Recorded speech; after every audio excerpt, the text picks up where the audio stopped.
Hello student. ਅੱਜ ਦਾ ਆਪਣਾ topic ਆ ਲੇਇੰਗ off underground cables. ਲੇਇੰਗ off underground cable ਦੇ ਵਿੱਚ ਆਪਾਂ ਡਿਸਕਸ ਕਰਨਾ ਬਈ ਜਿਹੜੀ ਆਪਾਂ ਕੇਬਲਸ ਨੂੰ ਇੰਸਟਾਲ ਕਰਨਾ ਵਾ ਟਰੈਂਚ ਦੇ ਵਿੱਚ ਰੱਖਣਾ। ਟਰੈਂਚ ਮਤਲਬ ਖਾਲੀ ਜਿਹੜੀ ਪੱਟਦੇ ਆ ਅੰਡਰਗਰਾਊਂਡ ਕੇਬਲ ਨੂੰ ਵਿਛਾਉਣ ਵਾਸਤੇ ਰੱਖਣ ਇੰਸਟਾਲ ਕਰਨ ਵਾਸਤੇ। ਉਹਦੇ ਵਿੱਚ ਟਰੈਂਚ ਦੇ ਵਿੱਚ ਜਦੋਂ ਆਪਾਂ ਰੱਖਣਾ ਵਾ ਕਿਹੜੀਆਂ ਕਿਹੜੀਆਂ ਗੱਲਾਂ ਦਾ ਖਿਆਲ ਰੱਖਣਾ ਅਤੇ ਉਹਦਾ ਰੂਟ ਪਲਾਨ ਕਿਵੇਂ ਬਣਾਉਣਾ ਵਾ। ਅਤੇ ਉਹਦੇ 'ਚ ਆਪਾਂ ਇਹ ਵੀ ਅੱਜ ਡਿਸਕਸ ਕਰਾਂਗੇ ਵੀ ਕਿੰਨੀ ਕਲੀਅਰੈਂਸ ਜਿਹੜੀ ਜਿਵੇਂ ਵਾਟਰ ਮੇਨ ਹੋ ਗਈ ਜਾਂ ਸੀਵਰੇਜ ਹੋ ਗਿਆ ਜਾਂ ਕੋਈ ਗੈਸ ਪਾਈਪਲਾਈਨ ਹੋ ਗਈ ਜਾਂ ਕੋਈ ਬਿਲਡਿੰਗ ਜਿਹੜੀ ਨੀਅਰ ਅਬਾਊਟ ਜਦੋਂ ਆਪਾਂ ਟਰੈਂਚ ਪਾ ਰਹੇ ਹਾਂ ਕੋਈ ਉਹਦਾ ਡਿਸਟੈਂਸ ਜਿਹੜਾ ਉਹ ਕਿੰਨਾ ਮੇਨਟੇਨ ਰੱਖਣਾ ਤਾਂ ਕਿ ਜਿਹੜੀ ਕੋਈ ਆਪਾਂ ਨੂੰ ਕੋਈ ਲੀਕੇਜ ਆਫ ਵਾਟਰ ਜਾਂ ਲੀਕੇਜ ਆਫ ਗੈਸ ਦੇ ਨਾਲ ਕੋਈ ਪ੍ਰੋਬਲਮ ਨਾ ਆਵੇ ਆਪਣੀ ਕੇਬਲ ਜਿਹੜੀ ਆਪਾਂ ਪਾਈ ਆ। ਫਿਰ ਉਸ ਤੋਂ ਇਲਾਵਾ ਕੇਬਲ ਜਿਹੜੀ ਆਪਾਂ ਪਾ ਰਹੇ ਹਾਂ ਉਹਦੀਆਂ ਕੀ ਪ੍ਰੋਪਰਟੀਜ਼ ਹੋਣੀਆਂ ਚਾਹੀਦੀਆਂ ਵਾ ਤਾਂ ਕਿ ਜਿਹੜੀ ਉਹ ਫੁੱਲਫਿਲ ਕਰੇ ਪ੍ਰੋਪਰਟੀਜ਼ ਨੂੰ ਆਪਦੀਆਂ ਨੂੰ ਅਤੇ ਉਹਦੇ ਨਾਲ ਆਪਣਾ ਜ਼ਿਆਦਾ ਮੇਨਟੇਨੈਂਸ ਵਰਕ ਦੀ ਲੋੜ ਨਾ ਪਵੇ ਆਪਾਂ ਨੂੰ। ਇਸ ਤੋਂ ਇਲਾਵਾ ਆਪਾਂ ਡਿਸਕਸ ਕਰਾਂਗੇ ਵੀ ਕਿਹੜੇ ਸਟੈਪਸ ਫੋਲੋ ਕਰਨੇ ਆ ਜਿਹਦੇ ਥਰੂ ਆਪਾਂ ਉਹਨੂੰ ਇੰਸਟਾਲ ਕਰਨਾ ਵਾ ਟਰੈਂਚ ਦੇ ਵਿੱਚ ਜਾਂ ਜਿਹੜੀਆਂ ਟਰੈਂਚਸ ਕਿਵੇਂ ਤਿਆਰ ਕਰਨੀਆਂ ਕਿਹੜੇ ਸਟੈਪਸ ਜਿਹੜੇ ਫੋਲੋ ਕਰਨੇ ਆ ਉਹਦੇ ਬਾਰੇ ਅੱਜ ਆਪਾਂ ਡਿਸਕਸ ਕਰਾਂਗੇ। ਫਸਟ ਆਫ ਆਲ ਆਪਾਂ ਡਿਸਕਸ ਕਰਾਂਗੇ ਲੇਇੰਗ off underground cable.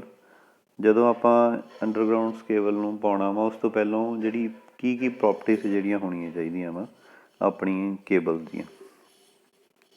Before ਲੇਇੰਗ cable under the grounds, its route should be surveyed and position of water mains or drain etc. ਜਦੋਂ ਆਪਾਂ ਰੂਟ ਪਲਾਨ ਬਣਾਉਣਾ ਵਾ ਉਸ ਦੌਰਾਨ ਜਿਹੜਾ ਆਪਾਂ ਸਰਵੇ ਦੌਰਾਨ ਆਪਾਂ ਪੋਜੀਸ਼ਨ ਵਾਟਰ ਮੇਨ ਦੀ ਮਤਲਬ ਜਿਹੜੀ ਪਾਈਪਲਾਈਨਸ ਆ ਵਾਟਰ ਪਾਈਪਲਾਈਨਸ ਆ ਉਹਨਾਂ ਦੀ ਜਿਹੜੀ ਪੋਜੀਸ਼ਨ ਆਪਾਂ ਨੂੰ ਪਤਾ ਹੋਣੀ ਚਾਹੀਦੀ ਹੈ। ਡਰੇਨਿੰਗ ਸਿਸਟਮ ਬਾਰੇ ਪਤਾ ਹੋਣਾ ਚਾਹੀਦਾ ਕੋਈ ਸੀਵਰੇਜ ਵਗੈਰਾ ਉਹਦੇ ਬਾਰੇ ਐਕਸੈਕਟਰਾ ਜਿਹੜਾ ਹੋਰ ਕੋਈ ਵੀ ਜਿਵੇਂ ਗੈਸ ਪਾਈਪਲਾਈਨਸ ਵਗੈਰਾ ਬਾਰੇ ਆਪਾਂ ਨੂੰ ਪਤਾ ਹੋਣਾ ਚਾਹੀਦਾ। should be ascertained. The cable to be burned underground must have following properties. ਜਦੋਂ ਆਪਾਂ ਜਿਹੜੀ ਕੇਬਲ ਆ ਉਹਦੀਆਂ ਕੀ ਪ੍ਰੋਪਰਟੀਜ਼ ਹੋਣੀਆਂ ਚਾਹੀਦੀਆਂ ਜਿਹੜੀ ਆਪਾਂ ਕੇਬਲ ਵਿਛਾਉਣੀ ਆ ਆਪਾਂ ਇੰਸਟਾਲ ਕਰਨੀ ਆ। First property the moisture of a soil should not enter the core of the cable. ਜਿਹੜੀ ਕੇਬਲ ਆਪਣੀ ਉਹਦੀ ਸਭ ਤੋਂ ਪਹਿਲਾਂ ਪ੍ਰੋਪਰਟੀ ਇਹ ਹੋਣੀ ਚਾਹੀਦੀ ਆ ਬਈ ਕਿਸੇ ਵੀ ਕਾਰਨ ਕਰਕੇ ਜਿਹੜਾ ਮੋਇਸਚਰ ਉਹ ਸੋਇਲ ਦੇ ਵਿੱਚ ਜਿਹੜਾ ਮੋਇਸਚਰ ਆ ਉਹ ਕੇਬਲ ਦੀ ਕੋਰ ਤੱਕ ਨਹੀਂ ਪਹੁੰਚਣਾ ਚਾਹੀਦਾ ਵਾ। ਇਹ ਗੱਲ ਦਾ ਆਪਾਂ ਖਿਆਲ ਰੱਖਣਾ ਵੀ ਜਦੋਂ ਆਪਾਂ ਜਿਹੜੀ ਕੇਬਲ ਜਿਹੜੀ ਯੂਜ਼ ਕਰਨੀ ਉਹਦੇ 'ਚ ਮੋਇਸਚਰ ਕੰਟੈਂਟ ਨਹੀਂ ਕੋਰ ਤੱਕ ਪਹੁੰਚਣਾ ਚਾਹੀਦਾ। Next second point it must have high insulation resistance ਅਤੇ ਉਹਦੀ ਇੰਸੂਲੇਸ਼ਨ ਰਜਿਸਟੈਂਸ ਆ ਜਿਹੜੀ ਹਾਈ ਹੋਣੀ ਚਾਹੀਦੀ ਆ ਜਿਹਦੇ ਵਿੱਚ ਆਪਾਂ ਕੋਰ ਟੂ ਕੋਰ ਜਿਹੜੀ ਇੰਸੂਲੇਸ਼ਨ ਰਜਿਸਟੈਂਸ ਲੈ ਲਈਏ ਜਾਂ ਕੋਰ ਟੂ ਅਰਥ ਲੈ ਲਈਏ ਬੋਥ ਜਿਹੜੀ ਆਪਣੀ ਇੰਸੂਲੇਸ਼ਨ ਰਜਿਸਟੈਂਸ ਆ ਉਹ ਸਫੀਸ਼ੀਐਂਟ ਹੋਣੀ ਚਾਹੀਦੀ ਆ ਹਾਈ ਹੋਣੀ ਚਾਹੀਦੀ ਆ ਤਾਂ ਕਿ ਜਿਹੜੀ ਆਪਣੀ ਕੇਬਲ ਆ ਉਹ ਪ੍ਰੋਪਰ ਵੇ ਨਾਲ ਕੰਮ ਕਰਦੀ ਰਹੇ। Next point fourth point it should not B costly ਨਹੀਂ ਹੋਣੀ ਚਾਹੀਦੀ। ਜੇ ਕੋਸਟਲੀ ਹੋਊਗੀ ਕੇਬਲ ਤਾਂ ਆਪਣੀ ਜਿਹੜਾ ਓਵਰਆਲ ਸਿਸਟਮ ਆ ਉਹ ਇਕਨੋਮੀਕਲ ਹੋ ਜਾਊਗਾ ਉਹਦੇ 'ਤੇ ਇਫੈਕਟ ਪਊਗਾ। ਇਸ ਕਰਕੇ ਜਿਹੜੀ ਕੋਸਟ ਦੀ ਵੀ ਆਪਾਂ ਖਿਆਲ ਰੱਖਣਾ ਵਾ ਜ਼ਿਆਦਾ ਕੋਸਟਲੀ ਨਹੀਂ ਹੋਣੀ ਚਾਹੀਦੀ ਆਪਣੀ cable. It should not be bulky ਨਹੀਂ ਹੋਣੀ ਚਾਹੀਦੀ ਹੈਵੀ ਨਹੀਂ ਹੋਣੀ ਚਾਹੀਦੀ। ਇਹ ਨਾ ਹੋਵੇ ਆਪਣੀ ਇੰਸਟਾਲੇਸ਼ਨ ਦੇ ਵਿੱਚ ਪ੍ਰੋਬਲਮ ਆਵੇ ਆਪਾਂ ਨੂੰ ਜ਼ਿਆਦਾ ਇਕਵਿਪਮੈਂਟਸ ਯੂਜ਼ ਕਰਨੇ ਪੈਣ ਜ਼ਿਆਦਾ ਲੇਬਰ ਯੂਜ਼ ਕਰਨੀ ਪਵੇ ਉਹਦੇ ਨਾਲ ਵੀ ਆਪਣਾ ਜਿਹੜਾ ਓਵਰਆਲ ਸਿਸਟਮ ਆ ਇਕਨੋਮੀਕਲੀ ਹੋ ਜਾਊ। Next six point it should be able to withstand heat producing due to a flow of current. ਜਿਹੜਾ ਇਹਦੇ ਵਿੱਚ ਕੰਡਕਟਰ ਆ ਉਹ ਗੁੱਡ ਕੁਆਲਿਟੀ ਦਾ ਹੋਣਾ ਚਾਹੀਦਾ ਅਤੇ ਉਹ ਵਿਥਸਟੈਂਡ ਕਰਨਾ ਚਾਹੀਦਾ ਹੀਟ ਪ੍ਰੋਡਕਸ਼ਨ ਜਦੋਂ ਵੀ ਆਪਣਾ ਕਰੰਟ ਫਲੋ ਕਰਦਾ ਵਾ ਉਸ ਦੌਰਾਨ ਜਿਹੜੀ ਹੀਟ ਪ੍ਰੋਡਿਊਸ ਹੁੰਦੀ ਆ ਉਹਨੂੰ ਸਹਿਣ ਕਰਨ ਜੋਗੀ ਉਹਦੀ ਇਨਸੂਲੇਸ਼ਨ ਵਧੀਆ ਹੋਣੀ ਚਾਹੀਦੀ ਆ। ਇਸ ਗੱਲ ਦਾ ਆਪਾਂ ਖਿਆਲ ਰੱਖਣਾ। ਅਤੇ ਜਿਹੜੀ ਕੰਡਕਟਰ ਆ ਉਹ ਜਿਹੜਾ ਕ੍ਰੋਸ ਸੈਕਸ਼ਨ ਏਰੀਆ ਉਹਦਾ ਅਤੇ ਜਿਹੜੀ ਕੁਆਲਿਟੀ ਆਫ ਜਿਹੜਾ ਕੰਡਕਟਰ ਆ ਉਹ ਵਧੀਆ ਹੋਣੀ ਚਾਹੀਦੀ ਆ। ਅਤੇ ਕ੍ਰੋਸ ਸੈਕਸ਼ਨ ਏਰੀਆ ਉਹਦੇ ਅਕੋਰਡਿੰਗ ਟੂ ਜਿੰਨਾ ਆਪਾਂ ਨੂੰ ਕਰੰਟ ਨੀਡਿਡ ਆ ਉਹਦੇ ਅਕੋਰਡਿੰਗਲੀ ਹੋਣਾ ਚਾਹੀਦਾ ਵਾ। ਨੈਕਸਟ 7th ਪੁਆਇੰਟ ਜਿਹੜਾ ਆਪਾਂ ਖਿਆਲ ਰੱਖਣਾ, it should not B capable of being damage while handling ਔਰ ਲੇਇੰਗ ਇਨ ਗਰਾਊਂਡ। ਉਹਦੀ ਜਿਹੜੀ ਇਨਸੂਲੇਸ਼ਨ ਆ ਉਹ ਜਿਹੜੀ ਇੰਨੀ ਕੁ ਆਪਣੀ ਸਹਿਣ ਸ਼ਕਤੀ ਹੋਣੀ ਚਾਹੀਦੀ ਆ ਉਸ ਕੇਬਲ ਦੀ, ਕੈਪੇਬਲ ਹੋਣੀ ਚਾਹੀਦੀ ਆ ਉਹ ਕੇਬਲ, ਬਈ ਜਿਹੜਾ ਉਹ ਜਦੋਂ ਆਪਾਂ ਕੋਈ ਵੀ ਹੈਂਡਲ ਕਰਨਾ ਉਹਨੂੰ, ਜਾਂ ਚਾਹੇ ਲੋਡਿੰਗ ਅਨਲੋਡਿੰਗ ਕਰਨੀ ਆ ਟਰੋਲਰ ਟਰੱਕ ਤੋਂ, ਅਤੇ ਜਾਂ ਆਪਾਂ ਜਿਹੜੀ ਸਾਈਡ ਤੋਂ ਕਿਤੇ ਲੈ ਕੇ ਜਾਣੀ ਆ, ਟਰਾਂਸਪੋਰਟ ਕਰਨੀ ਆ ਉਸ ਦੌਰਾਨ, ਅਤੇ ਜਦੋਂ ਆਪਾਂ ਉਹਨੂੰ ਇੰਸਟਾਲ ਕਰਨਾ ਵਾ ਲੇਇੰਗ ਇਨ ਦਾ ਗਰਾਊਂਡ, ਜਿਹੜੇ ਲੇਇੰਗ ਕਰਨਾ ਵਾ, ਵਿਛਾਉਣਾ ਵਾ, ਰੱਖਣਾ ਵਾ ਟਰੈਂਚ ਦੇ ਵਿੱਚ, ਉਸ ਦੌਰਾਨ ਜਿਹੜੀ ਉਹਦੀ ਇਨਸੂਲੇਸ਼ਨ ਰਿਮੂਵ ਨਹੀਂ ਹੋਣੀ ਚਾਹੀਦੀ। ਇਹ ਇੰਨੀ ਕੁ ਉਹਦੀ ਮਤਲਬ ਕੈਪੇਬਿਲਿਟੀ ਹੋਣੀ ਚਾਹੀਦੀ ਆ ਕੇਬਲ ਦੀ। So due to this reason armouring cables are usually used. ਇਸ ਕਰਕੇ ਜਿਹੜੀ ਮਕੈਨੀਕਲ ਡੈਮੇਜ ਤੋਂ ਬਚਣ ਵਾਸਤੇ ਆਪਾਂ ਜਿਹੜੀ ਮੋਸਟਲੀ ਆਰਮਰਿੰਗ ਕੇਬਲ ਯੂਜ਼ ਕਰਦੇ ਹਾਂ ਆਪਾਂ ਜਿਹੜੀ ਅੰਡਰਗਰਾਊਂਡ ਕੇਬਲਸ ਦੇ ਵਿੱਚ। ਇਹ ਹੋ ਗਿਆ ਵੀ ਕੇਬਲ ਜਿਹੜੀ ਕਿਸ ਟਾਈਪ ਦੀ ਹੋਣੀ ਚਾਹੀਦੀ ਹੈ ਆਪਣੀ। Next route selection of involved in laying off underground distribution are as following. ਜਿਹੜਾ ਜਦੋਂ ਆਪਾਂ ਕੇਬਲ ਨੂੰ ਵਿਛਾਉਣਾ ਵਾ ਅੰਡਰਗਰਾਊਂਡ ਕੇਬਲ ਨੂੰ ਡਿਸਟਰੀਬਿਊਸ਼ਨ ਸਿਸਟਮ ਦੇ ਵਿੱਚ, ਉਸ ਦੌਰਾਨ ਕਿਹੜੇ ਕਿਹੜੇ ਸਟੈਪਸ ਫੋਲੋ ਕਰਨੇ ਆਪਾਂ ਉਹਦੇ ਬਾਰੇ ਇਹਦੇ 'ਚ ਡਿਸਕਸ ਕਰਾਂਗੇ। ਫਸਟ ਆਫ ਆਲ ਜਿਹੜਾ ਪਹਿਲਾ ਪੁਆਇੰਟ ਆ, selecting the route of cable that is planning. ਜਿਹੜੀ ਫਸਟ ਆਫ ਆਲ ਪਹਿਲੋਂ ਆਪਾਂ ਕੀ ਆ ਪਲੈਨਿੰਗ ਕਰਨੀ ਆ ਵੀ ਕਿਸ ਰੂਟ ਤੋਂ ਜਿਹੜੀ ਲੈ ਕੇ ਜਾਣੀ ਆ, ਜਿਹੜਾ ਆਪਣਾ ਸ਼ਾਰਟਰ ਡਿਸਟੈਂਸ ਜਿਹੜਾ ਰੂਟ ਹੋਵੇ। ਅਤੇ ਆਪਣਾ ਇਸ ਗੱਲ ਦਾ ਆਪਾਂ ਖਿਆਲ ਰੱਖਣਾ ਬਈ ਕੋਈ ਉਹਦੇ 'ਚ ਆਪਾਂ ਨੂੰ ਕੋਈ ਜਿਹੜਾ ਮਿਨੀਮਮ ਕਰੋਸਿੰਗ ਕਿਸੇ ਚੀਜ਼ ਦੀ ਕਰਨੀ ਪਵੇ, ਚਾਹੇ ਰੋਡ ਕਰੋਸਿੰਗ ਹੋਵੇ ਜਾਂ ਰੇਲਵੇ ਕਰੋਸਿੰਗ ਹੋਵੇ, ਉਹ ਰੂਟ ਆਪਾਂ ਫੋਲੋ ਕਰਨਾ ਵੀ ਆਪਾਂ ਨੂੰ ਜ਼ਿਆਦਾ ਕਰੋਸਿੰਗ ਨਾ ਕਰਨੀ ਪਵੇ। ਇੱਦਾਂ ਦੀ ਕੋਈ ਜਿਹੜੇ ਸਟੈਪਸ ਆ। ਸੈਕਿੰਡ ਟਰੈਂਚ, ਜਿਹੜੀਆਂ ਆਪਾਂ ਟਰੈਂਚ ਡੱਗ ਕਰਨੀਆਂ ਵਾ ਉਹ ਕਿਹੋ ਜਿਹੀਆਂ ਹੋਣੀਆਂ ਚਾਹੀਦੀਆਂ ਵਾ। ਜਿਹੜੀ ਟਰੈਂਚ ਮਤਲਬ ਜਿਹੜੀਆਂ ਖਾਲੀਆਂ ਪੱਟਣੀਆਂ ਆਪਾਂ ਜਿਨ੍ਹਾਂ ਦੇ ਵਿੱਚ ਆਪਾਂ ਕੇਬਲ ਨੂੰ ਵਿਛਾਉਣਾ ਵਾ, ਉਹ ਆਪਾਂ ਜਦੋਂ ਆਪਾਂ ਪਲੈਨਿੰਗ ਕਰ ਲਈ ਵੀ ਇਸ ਰੂਟ ਦੇ ਉੱਤੇ ਆਪਾਂ ਕਰਨਾ ਵਾ, ਇਸ ਰੂਟ ਦੇ ਉੱਤੇ ਕੇਬਲ ਵਿਛਾਉਣੀ ਆ, ਫਿਰ ਉਸ ਤੋਂ ਬਾਅਦ ਉਹਦੀ ਟਰੈਂਚ ਕਿਵੇਂ ਪੱਟਣੀ ਆ, ਕੀ ਉਹਦੀ ਡਿਮੈਂਸ਼ਨ ਹੋਣੀ ਚਾਹੀਦੀ ਆ, ਕਿਵੇਂ ਉਹਦਾ ਜਿਹੜਾ ਬੇਸ ਬਣਾਉਣਾ ਵਾ, ਸਾਰਾ ਕੁਛ ਆਪਣਾ ਜਿਹੜਾ ਉਹ ਟਰੈਂਚ ਦੇ ਵਿੱਚ ਆਊਗਾ। ਬਈ ਕਿੰਨਾ ਜੇ ਆਪਣੀ ਇੱਕ ਤੋਂ ਜ਼ਿਆਦਾ ਕੇਬਲਸ ਆ ਅਤੇ ਉਹਦੇ ਵਿੱਚ ਕਿੰਨਾ ਗੈਪ ਹੋਣਾ ਚਾਹੀਦਾ ਕੇਬਲ ਟੂ ਕੇਬਲ, ਉਹ ਮੇਨਟੇਨ ਰੱਖਣਾ ਵਾ। ਉਸ ਤੋਂ ਬਾਅਦ ਜੇ ਆਪਾਂ ਕੋਈ ਮਕੈਨੀਕਲ ਕੋਈ ਡਗਿੰਗ ਕਰਦਾ ਵਾ ਕੋਈ, ਅਤੇ ਉਸ ਦੌਰਾਨ ਜਿਹੜਾ ਕੀ ਆਪਾਂ ਨੂੰ ਪ੍ਰੀਕਾਸ਼ਨ ਵਰਤਣੀ ਦੀ ਲੋੜ ਆ ਤਾਂ ਕਿ ਜਿਹੜੀ ਆਪਣੀ ਕੇਬਲ ਡੈਮੇਜ ਨਾ ਹੋਵੇ ਕੋਈ ਮੇਨਟੇਨੈਂਸ ਵਰਕ ਦੌਰਾਨ, ਜੇ ਕੋਈ ਆਪਣੀ ਡਗਿੰਗ ਕਰਨੀ ਆਪਾਂ। ਫਿਰ ਟਰੈਂਚ ਬਾਰੇ ਹੋ ਗਿਆ। Next point unwinding cable from cable drum. ਜਿਹੜੀ ਅਨਬਾਈਂਡਿੰਗ ਕਰਨੀ ਹੈ ਕੇਬਲ ਦੀ ਉਹ ਕਿਸ ਤਰੀਕੇ ਨਾਲ ਕਰਨੀ ਹੈ ਉਹ ਆਪਾਂ ਡਿਸਕਸ ਕਰਾਂਗੇ ਇਹਦੇ ਵਿੱਚ। ਵੀ ਜਿਹੜੇ ਪ੍ਰੋਪਰ ਜੈਕ ਲਾ ਕੇ ਫਰੀ ਕਰਕੇ ਡਰਮ ਨੂੰ ਅਤੇ ਰੋਲਰਸ ਦੀ ਹੈਲਪ ਦੇ ਨਾਲ ਜਿਹੜਾ ਉਹ ਈਜ਼ੀਲੀ ਜਿਹੜਾ ਕੇਬਲ ਨੂੰ ਲੇਇੰਗ ਆਊਟ ਕਰਨਾ ਵਾ, ਰੱਖਣਾ ਵਾ ਟਰੈਂਚ ਦੇ ਵਿੱਚ, ਤਾਂ ਕਿ ਜਿਹੜੀ ਉਹਦੀ ਇੰਸੂਲੇਸ਼ਨ ਆ ਉਹ ਖ਼ਰਾਬ ਨਾ ਹੋਵੇ, ਆਰਮਰਿੰਗ ਨਾ ਖ਼ਰਾਬ ਹੋਵੇ, ਕੋਈ ਜ਼ਿਆਦਾ ਉਹਨੂੰ ਬੈਂਡ ਨਹੀਂ ਕਰਨਾ ਕੇਬਲ ਨੂੰ। ਇਹਨਾਂ ਦਾ ਗੱਲਾਂ ਦਾ ਆਪਾਂ ਖਿਆਲ ਰੱਖ ਕੇ ਜਿਹੜੀ ਉਹ ਅਨਬਾਈਂਡਿੰਗ ਕਰਨੀ ਆ ਕੇਬਲ ਡਰਮ ਦੀ, ਇਹ ਵੀ ਆਪਾਂ ਫਰਦਰ ਅੱਗੇ ਡਿਸਕਸ ਕਰਾਂਗੇ। ਇਹ ਸਾਰੇ ਪੁਆਇੰਟ ਆਪਾਂ ਡਿਸਕਸ ਕਰਨੇ ਆ ਫਰਦਰ ਅੱਗੇ। ਨੈਕਸਟ ਆਪਣਾ D point laying pulling of cables method of laying, crossing, road crossing, railway crossing, crossing water main, clearance from communication cable। ਇਹ ਜਿਹੜੇ ਜਦੋਂ ਆਪਾਂ ਕੇਬਲ ਨੂੰ ਪਾਉਣਾ ਵਾ ਕਿਹੜੇ ਕਿਹੜੇ ਜਿਹੜੇ ਗੱਲਾਂ ਦਾ ਆਪਾਂ ਨੂੰ ਖਿਆਲ ਰੱਖਣਾ ਪੈਂਦਾ ਵਾ। ਇੱਕ ਤਾਂ ਪੁਲਿੰਗ ਆਫ ਕੇਬਲ, ਜਦੋਂ ਕਿਵੇਂ ਕੇਬਲ ਦੀ ਹੈਂਡਲਿੰਗ ਕਰਨੀ ਆ। ਜਦੋਂ ਆਪਾਂ ਅਨਬਾਈਂਡਿੰਗ ਕਰ ਲਈ ਕੇਬਲ ਦੀਆਂ, ਉਹਨੂੰ ਕਿਵੇਂ ਖਿੱਚ ਕੇ ਜਿਹੜਾ ਉਹ ਟਰੈਂਚ ਦੇ ਵਿੱਚ ਰੱਖਣਾ ਵਾ, ਲੇਇੰਗ ਕਰਨੀ ਆ। ਅਤੇ ਫਿਰ ਉਸ ਤੋਂ ਬਾਅਦ ਮੈਥਡ ਆਫ ਲੇਇੰਗ, ਕਿਹੜਾ ਲੇਇੰਗ ਦਾ ਮੈਥਡ ਫੋਲੋ ਕਰਨਾ ਵਾ ਆਪਾਂ, ਉਹਦੇ ਬਾਰੇ ਵੀ ਆਪਾਂ ਡਿਸਕਸ ਕਰਾਂਗੇ। ਫਿਰ ਰੋਡ ਕਰੋਸਿੰਗ ਦੌਰਾਨ ਜਿਹੜੀ ਆਪਾਂ ਕਿਵੇਂ ਰੋਡ ਦੀ ਕਰੋਸਿੰਗ ਕਰਾਉਣੀ ਆ, ਉਹਦੇ ਬਾਰੇ ਡਿਸਕਸ ਕਰਾਂਗੇ। ਰੇਲਵੇ ਕਰੋਸਿੰਗ ਦਾ ਡਿਸਕਸ ਕਰਾਂਗੇ। ਅਤੇ ਕਰੋਸਿੰਗ ਆਫ ਵਾਟਰ ਮੇਨ, ਜਦੋਂ ਆਪਾਂ ਵਾਟਰ ਮੇਨ ਦੇ ਕੋਲ ਦੀ ਜਿਹੜੀ ਕੇਬਲ ਲੈ ਕੇ ਜਾਣੀ ਆ, ਉਸ ਦੌਰਾਨ ਕੀ ਖਿਆਲ ਰੱਖਣਾ। ਅਤੇ ਕਲੀਅਰੈਂਸ ਫਰੋਮ ਕਮਿਊਨੀਕੇਸ਼ਨ ਕੇਬਲਸ, ਕਿੰਨੀ ਕਲੀਅਰੈਂਸ ਜਿਹੜੀ ਉਹ ਕਮਿਊਨੀਕੇਸ਼ਨ ਸਿਸਟਮ ਤੋਂ ਰੱਖਣੀ ਆ, ਤਾਂ ਕਿ ਜਿਹੜੀ ਉਹ ਕਮਿਊਨੀਕੇਸ਼ਨ ਸਿਸਟਮ ਨੂੰ ਜਿਹੜੀ ਆਪਣੇ ਪਾਵਰ ਲਾਈਨਸ ਆ ਉਹ ਅਫੈਕਟ ਨਾ ਕਰਨ। ਇਹਦੇ ਬਾਰੇ ਆਪਾਂ ਆਹੀ ਹੁਣ ਆਪਾਂ ਨੈਕਸਟ ਟੋਪਿਕ 'ਚ ਹੀ ਡਿਸਕਸ ਕਰਾਂਗੇ ਕਿਹੜੀ ਕਿਹੜੀ ਕਲੀਅਰੈਂਸ 'ਤੇ ਆਪਾਂ ਨੂੰ ਲੋੜ ਆ।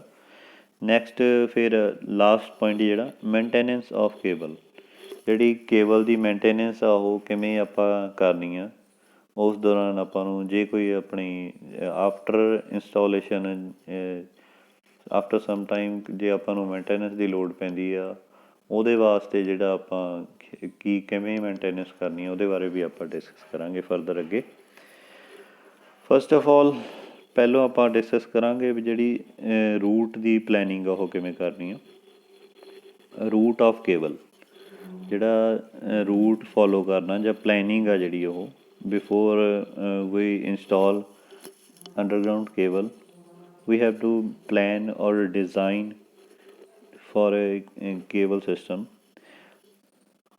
I started in planning and designing a permanent underground cable system. The first step to survey the route of the cable should follow. ਜਿਹੜੀ ਆਪਣੀ ਪਲੈਨਿੰਗ ਅਤੇ ਡਿਜ਼ਾਈਨਿੰਗ ਦੇ ਵਿੱਚ ਆਪਾਂ ਜਿਹੜਾ ਸਰਵੇ ਰੂਟ ਕੀਤਾ ਵਾ ਉਹਨੂੰ ਆਪਾਂ ਫੋਲੋ ਕਰਨੇ ਆ, ਸਟੈਪ ਜਿਹੜੇ ਫੋਲੋ ਕਰਨੇ ਆ ਉਹਦੇ accordingly. As a rule the shorter position the shortest possible route have minimum bend is chosen. ਜਿਹੜਾ ਰੂਲ ਦੇ ਅਕੋਰਡਿੰਗਲੀ ਆਪਾਂ ਜਿਹੜੇ ਸ਼ਾਰਟਰ ਡਿਸਟੈਂਸ ਫੋਲੋ ਕਰਨਾ ਅਤੇ ਮਿਨੀਮਮ ਬੈਂਡਸ ਜਿਹੜੇ ਮੋੜ ਘੋੜ ਜਿਹੜੇ ਉਹ ਮਿਨੀਮਮ ਚੂਜ਼ ਕਰਨੇ ਆ। Often the cable route depends on the factors such as obstruction caused by building and the crossing of a road or a street. ਅਤੇ ਇਸ ਤੋਂ ਇਲਾਵਾ ਜਿਹੜੀ ਹੋਰ ਵੀ ਆਪਾਂ ਨੂੰ ਕੋਈ ਫੈਕਟਰ ਵੀ ਡਿਪੈਂਡ ਕਰਦੇ ਆ, ਜਿਵੇਂ ਕੋਈ ਆਪਾਂ ਨੂੰ ਕ੍ਰੋਸਿੰਗ ਆਫ ਰੋਡਸ ਜਿਹੜੀਆਂ ਜਾਂ ਕੋਈ ਨੀਅਰ ਬਿਲਡਿੰਗ ਆ ਗਈ, ਉਸ ਤੋਂ ਕਿਵੇਂ ਜਿਹੜੀ ਡਾਇਵਰਟ ਕਰਨੀ ਆ। ਉਹਦੇ ਵਿੱਚ ਵੀ ਆਪਾਂ ਕੋਸ਼ਿਸ਼ ਕਰਨੀ ਆ ਵੀ ਆਪਾਂ ਨੂੰ ਬੈਂਟ ਘੱਟ ਪੈਣ ਅਤੇ ਜਿਹੜਾ ਡਿਸਟੈਂਸ ਆ ਉਹ ਵੀ ਸ਼ਾਰਟਰ ਪਵੇ, ਆਪਾਂ ਨੂੰ ਨੇੜੇ ਵਾਲਾ ਜਿਹੜਾ ਡਿਸਟੈਂਸ ਉਹ ਫੋਲੋ ਕਰਨਾ ਵਾ। ਆਪਾਂ ਇਹਨਾਂ ਗੱਲਾਂ ਦਾ ਜਿਹੜਾ ਖਿਆਲ ਰੱਖਦੇ ਹੋਏ ਆਪਾਂ ਜਿਹੜੀ ਪਲੈਨਿੰਗ ਕਰਨੀ ਆ, ਜਿਹੜੀ ਪਲੈਨਿੰਗ ਅਤੇ ਡਿਜ਼ਾਈਨਿੰਗ ਜਿਹੜੀ ਪਰਮਾਨੈਂਟ ਅੰਡਰਗਰਾਊਂਡ ਕੇਬਲ ਦਾ ਸਿਸਟਮ ਦੀ ਕਰਨੀ ਆ। Next, wherever possible it is desirable to laying the cable along the road so that fault detection and repair is easy to carry out। ਇਹ ਕਹਿੰਦੇ ਵੀ ਆਪਾਂ ਜਿਹੜਾ ਪੋਸੀਬਲ ਹੋਣਾ ਚਾਹੀਦਾ ਵਾ ਕਿ ਜਿਹੜੇ ਰੋਡ ਦੇ ਨਾਲ ਹੀ ਕੇਬਲ ਹੋਵੇ, ਰੋਡ ਤੋਂ ਸਾਈਡ 'ਤੇ ਜਿਹੜੀ ਕੇਬਲ ਵਿਛਾਈਏ, ਤਾਂ ਕਿ ਜਦੋਂ ਕੋਈ ਵੀ ਆਪਾਂ ਨੂੰ ਕੋਈ ਫੋਲਟ ਪੈ ਜਾਂਦਾ ਜਾਂ ਰਿਪੇਅਰ ਦੀ ਲੋੜ ਪੈਂਦੀ ਆ, ਉਹ ਆਪਣਾ ਈਜ਼ੀਲੀ ਪ੍ਰੋਸੈਸ ਆਪਾਂ ਕਰ ਸਕੀਏ। ਇਹ ਨਾ ਹੋਵੇ ਕੋਈ ਰੋਡ ਦੇ ਸੈਂਟਰ ਦੇ ਵਿੱਚ ਜਾਂ ਕਿਤੇ ਹੋਰ ਸਾਈਡ ਬਿਲਡਿੰਗ ਦੇ ਵਿੱਚ ਆਪਾਂ ਜਿਹੜਾ ਰੂਟ ਰੱਖੀਏ, ਉਹਦੇ ਦੌਰਾਨ ਆਪਾਂ ਨੂੰ ਮੇਨਟੇਨੈਂਸ ਅਤੇ ਰਿਪੇਅਰ ਵਰਕ ਦੌਰਾਨ ਆਪਾਂ ਨੂੰ ਜਿਹੜੀ ਪ੍ਰੋਬਲਮ ਆਵੇ। Special consideration should also be given to a future extension। ਜਿਹੜੀ ਆਪਣੀ ਸਪੈਸ਼ਲ ਖਿਆਲ ਰੱਖਣਾ ਵਾ ਆਪਾਂ ਫਰਦਰ ਫਿਊਚਰ ਵਾਸਤੇ। ਆਪਾਂ ਜੇ ਆਪਾਂ ਨੂੰ ਐਕਸਟੈਂਸ਼ਨ ਕਰਨੀ ਪੈਂਦੀ ਆ ਉਹਦੇ 'ਚ ਆਪਾਂ ਨੂੰ ਖਿਆਲ ਰੱਖ ਕੇ ਹੀ ਚੱਲਣਾ ਪੈਂਦਾ ਵਾ, ਜਿਹੜੀ ਉਹ ਸਪੇਸ ਆ ਉਸ ਅਕੋਰਡਿੰਗਲੀ ਆਪਾਂ ਚੂਜ਼ ਕਰਨੀ ਆ route plan the. The route where the soil contains ash, oxygen, chloride, alkaline is avoided। ਜਿੱਥੇ ਵੀ ਕੋਈ ਐਸ਼ ਸੁਆਹ ਵਗੈਰਾ ਜਾਂ ਕੋਈ ਕੈਮੀਕਲ ਐਲਕਲਾਈਨਸ ਜਾਂ ਕਲੋਰਾਈਡ ਜਿਹੜੇ ਕੈਮੀਕਲਸ ਆ ਉਹ ਆਪਾਂ ਨੂੰ ਲੱਗਦਾ ਵੀ ਇਹ ਸੋਇਲ ਦੇ ਵਿੱਚ ਆ, ਉਹਨੂੰ ਉੱਥੇ ਆਪਾਂ ਜਿਹੜੀ ਕੇਬਲ ਲੇਆਊਟ ਕਰਨ ਦੀ ਅਵੋਇਡ ਕਰਨਾ ਵਾ, ਉਸ ਰੂਟ ਦੇ ਥਰੂ ਆਪਾਂ ਜਿਹੜਾ ਅਵੋਇਡ ਕਰਨਾ ਜਿੱਥੇ ਜਿਹਨੂੰ ਆਪਾਂ ਨੂੰ ਲੱਗਦਾ ਵੀ ਸੋਇਲ ਜਿਹੜੀ ਉਹ ਸਹੀ ਨਹੀਂ ਹੈਗੀ, ਇਹਦੇ ਨਾਲ ਆਪਣੀ ਕੇਬਲ ਜਿਹੜੀ ਉਹ ਡੈਮੇਜ ਹੋ ਸਕਦੀ ਹੈ, ਉਹਦੀ ਜਿਹੜੀ ਆਪਣੀ ਇੰਸੂਲੇਸ਼ਨ ਖ਼ਰਾਬ ਹੋ ਸਕਦੀ ਆ, ਬਾਹਰੀ ਉਹਦੀ ਜਿਹੜੀ ਲੇਅਰ ਆ ਉਹ ਖ਼ਰਾਬ ਹੋ ਸਕਦੀ ਆ। ਇਸ ਗੱਲ ਦਾ ਆਪਾਂ ਖਿਆਲ ਰੱਖਣਾ ਵੀ ਉਸ ਰੂਟ ਤੋਂ ਆਪਾਂ ਕੇਬਲ ਜਿਹੜੀ ਉਹ ਪਲਾਨ ਨਹੀਂ ਕਰਨੀ ਹੈਗੀ। This is done to avoid corrosion of a metal sheet and armoring of a cable। ਇਹ ਜਿਹੜਾ ਆਪਾਂ ਤਾਂ ਕਰਨਾ ਵਾ ਤਾਂ ਕਿ ਜਿਹੜੀਆਂ ਆਪਾਂ ਡਿਸਕਸ ਕੀਤੀਆਂ ਵੀ ਆਰਮਰਿੰਗ ਕੇਬਲ ਆ, ਆਰਮਰਿੰਗ ਆਫ ਕੇਬਲ ਜਿਹੜੀ ਆ ਉਹ ਕਾਹਦੀ ਬਣੀ ਹੁੰਦੀ ਆ, ਸਟੀਲ ਦੀ ਹੁੰਦੀ ਆ ਆਪਣੀ, ਸਟੀਲ ਜਾਂ ਜੀ ਆਈ ਵਾਇਰ ਜਾਂ ਜੀ ਆਈ ਸਟ੍ਰਿਪ 'ਤੇ ਬਣੀ ਹੁੰਦੀ ਆ, ਤਾਂ ਕਿ ਜਿਹੜੀ ਮਕੈਨੀਕਲ ਵੇਅਰਿੰਗ ਟੇਅਰਿੰਗ ਤੋਂ ਬਚਾ ਸਕੀਏ ਆਪਾਂ, ਉਹ ਜਿਹੜੀ ਖ਼ਰਾਬ ਨਾ ਹੋਵੇ। ਇਸ ਕਰਕੇ ਜਿਹੜੀ ਆਪਾਂ ਇਹ ਕੈਮੀਕਲ ਵਾਲਾ ਜਿਹੜਾ ਜਿੱਥੇ ਵੀ ਆਪਣਾ ਸੋਇਲ ਦੇ ਵਿੱਚ ਕੈਮੀਕਲ ਰਲਿਆ ਹੋਇਆ ਉਹ ਆਪਾਂ ਰੂਟ ਨਹੀਂ ਫੋਲੋ ਕਰਨਾ। ਜਾਂ ਮੈਟਲ ਛਿੱਥ ਜਿਹੜੀ ਹੁੰਦੀ ਆ, ਜਿਹੜੀ ਕਿ ਲੈਡ ਜਾਂ ਐਲੂਮੀਨੀਅਮ ਦੀ ਬਣੀ ਹੁੰਦੀ ਆ, ਜਾਂ ਲੈਡ ਛਿੱਥ ਵੀ ਕਹਿ ਦਿੰਦੇ ਆਪਾਂ, ਉਹ ਨਾ ਖ਼ਰਾਬ ਹੋ ਸਕੇ। ਇਸ ਕਰਕੇ ਆਪਾਂ ਜਿਹੜੀ ਇਹ ਰੂਟ ਨਹੀਂ ਆਪਾਂ ਫੋਲੋ ਕਰਨਾ। ਨੈਕਸਟ ਆਪਣਾ ਜਿਹੜੀ ਆਪਾਂ ਕਲੀਅਰੈਂਸ ਰੱਖਣੀਆਂ ਵਾ, ਜਿਵੇਂ ਵਾਟਰ ਮੇਨ ਹੋ ਗਿਆ ਜਾਂ ਉਹਦੇ ਬਾਰੇ ਆਪਾਂ ਡਿਸਕਸ ਕਰਦੇ ਹਾਂ। First of all clearance from water pipelines. Cable shall never be laid in a parallel to the pipelines in the vertical plane। ਜਿਹੜੀ ਕੇਬਲ ਆ ਉਹ ਕਦੇ ਵੀ ਪੈਰਲਲ ਪਾਈਪਲਾਈਨਸ ਦੇ ਪੈਰਲਲ ਨਹੀਂ, ਆਪਾਂ ਵਰਟੀਕਲ ਪਲੇਨ ਦੇ ਵਿੱਚ ਨਹੀਂ ਜਿਹੜੀ ਪਾਉਣੀ ਵਿਛਾਉਣੀ। ਇਨ ਹੌਰੀਜ਼ੋਂਟਲ ਪਲੇਨ ਦੇ ਵਿੱਚ ਹੀ ਵਿਛਾਉਣੀ ਹੈ ਜਦੋਂ ਵੀ ਵਿਛਾਉਣੀ ਆ। They may be routed in a parallel to pipeline on a condition that there should be clearance of 0.5 from all pipelines। ਜੇ ਆਪਾਂ ਨੂੰ ਪੈਰਲਲ ਵਿਛਾਉਣਾ ਵੀ ਪੈ ਜਾਂਦਾ ਰੂਟ, ਤਾਂ ਉਸ ਦੌਰਾਨ ਜਿਹੜਾ ਆਪਾਂ ਕਲੀਅਰੈਂਸ ਮਿਨੀਮਮ 0.5 ਮੀਟਰ ਦੀ ਜਿਹੜੀ ਉਹ ਪਾਈਪਲਾਈਨਸ ਕਿਸੇ ਵੀ ਪਾਈਪਲਾਈਨ ਤੋਂ 0.5 ਲਾਈਨ ਦਾ ਕਲੀਅਰੈਂਸ ਹੋਣੀ ਚਾਹੀਦੀ ਹੈ। ਇੰਨੀ ਦੂਰੀ ਦੇ ਉੱਤੇ ਹਰੇਕ ਕੋਈ ਵੀ ਚਾਹੇ ਜਿੱਥੇ ਵੀ ਜੁਆਇੰਟ ਆ ਕੁਛ ਵੀ ਆ, ਉਹਦੀ ਮਿਨੀਮਮ ਕਲੀਅਰੈਂਸ 0.5 ਹੋਣੀ ਚਾਹੀਦੀ ਹੈ।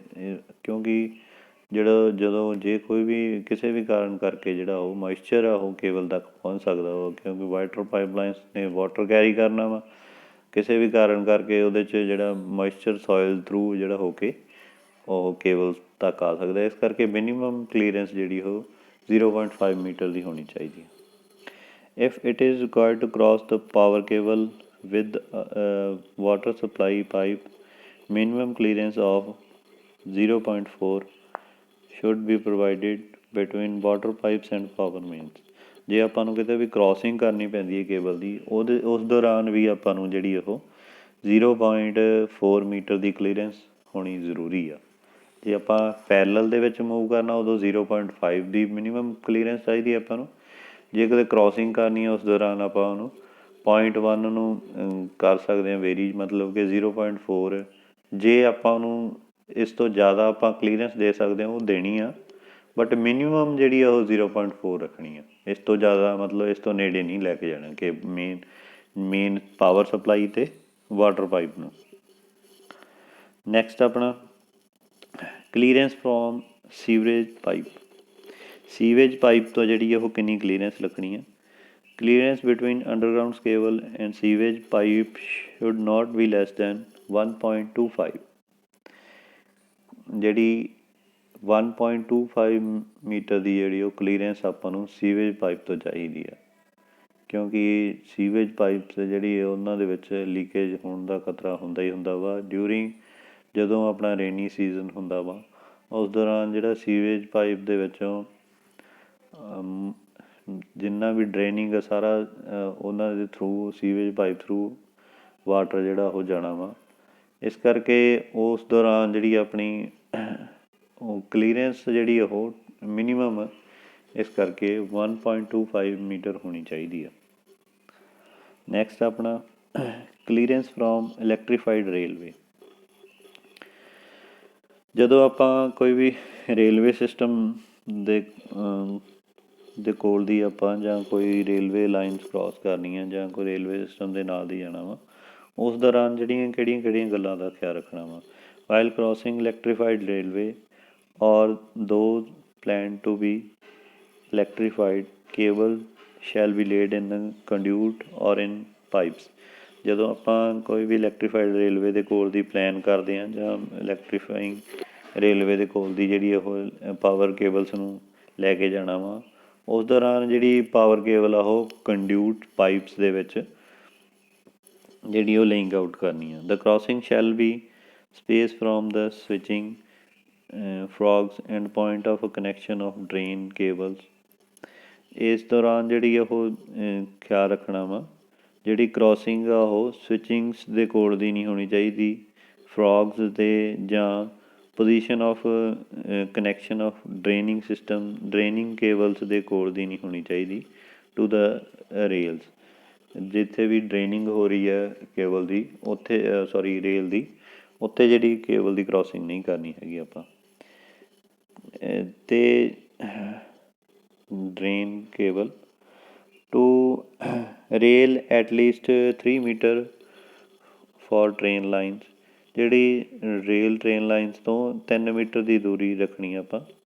And at least 10 metre from electrified railway. ਅਤੇ 10 ਮੀਟਰ ਅਵੇ ਫਰੋਮ ਜਿਹੜੀ 10 ਮੀਟਰ ਦੀ ਜਿਹੜੀ ਉਹ ਡਿਸਟੈਂਸ ਜਿਹੜਾ ਮੇਨਟੇਨ ਰੱਖਣਾ ਇਲੈਕਟਰੀਫਾਈਡ ਰੇਲਵੇ ਤੋਂ। ਜਿਹੜੀ ਇਲੈਕਟਰੀਕਲ ਸਿਸਟਮ ਜਿਹੜਾ ਰੇਲਵੇ ਦਾ ਉਸ ਤੋਂ ਜਿਹੜੀ ਪਾਵਰ ਕੇਬਲ ਨੂੰ ਦੂਰ ਰੱਖਣਾ ਵਾ 10 ਮੀਟਰ ਦੀ ਦੂਰੀ ਦੇ ਉੱਤੇ ਆਪਾਂ ਨੂੰ ਡਿਸਟੈਂਸ ਜਿਹੜਾ ਮੇਨਟੇਨ ਰੱਖਣਾ। ਨੈਕਸਟ ਆਪਣਾ ਆ ਜਾਂਦਾ clearance from gas pipeline and petroleums oil. ਜਿਹੜੀ ਗੈਸ ਪਾਈਪਲਾਈਨ ਅਤੇ ਪੈਟਰੋਲੀਅਮ ਆਇਲਸ ਜਿਹੜੇ ਉਹਨਾਂ ਦੇ ਵਿੱਚ ਕਿੰਨਾ ਡਿਸਟੈਂਸ ਆ। Minimum clearance between cable lines and gas pipeline petroleum oil shall be at least 1 metre. 1 metre ਦਾ ਡਿਸਟੈਂਸ ਜਿਹੜਾ ਉਹ ਮੇਨਟੇਨ ਰੱਖਣਾ ਵਾ ਡਿਊਰਿੰਗ ਜਦੋਂ ਵੀ ਆਪਾਂ ਗੈਸ ਪਾਈਪਲਾਈਨ ਜਾਂ ਪੈਟਰੋਲੀਅਮ ਪਾਈਪਲਾਈਨਸ ਦੇ ਕੋਲ ਦੀ ਕੇਬਲਸ ਨੂੰ ਕੱਢਣਾ ਵਾ। Clearance between cable line and the foundation of building. ਕਿਸੇ ਵੀ ਬਿਲਡਿੰਗ ਤੋਂ ਕਿੰਨੀ ਕਲੀਅਰੈਂਸ ਰੱਖਣੀ ਆ। The clearance between cable lines and foundation of cable shall be at least 0.6 metre ਜਿਹੜਾ ਉਹ ਡਿਸਟੈਂਸ ਮੇਨਟੇਨ ਰੱਖਣਾ ਵਾ ਪਾਵਰ ਕੇਬਲ ਅਤੇ ਆਪਣੀ ਬਿਲਡਿੰਗ ਦੇ ਵਿਚਾਲੇ। Thank you. ਇਹ ਆਪਣਾ ਅੱਜ ਦਾ ਟੋਪਿਕ ਸੀਗਾ। ਨੈਕਸਟ ਟਾਈਮ ਫਿਰ ਆਪਾਂ ਫਰਦਰ ਅੱਗੇ ਜਿਹੜੇ ਲੇਇੰਗ ਆਫ ਕੇਬਲ ਦੇ ਫਰਦਰ ਅੱਗੇ ਜਿਹੜੇ ਟੋਪਿਕ ਆ ਉਹਨਾਂ ਬਾਰੇ ਆਪਾਂ ਡਿਸਕਸ ਕਰਾਂਗੇ। Thank you very much.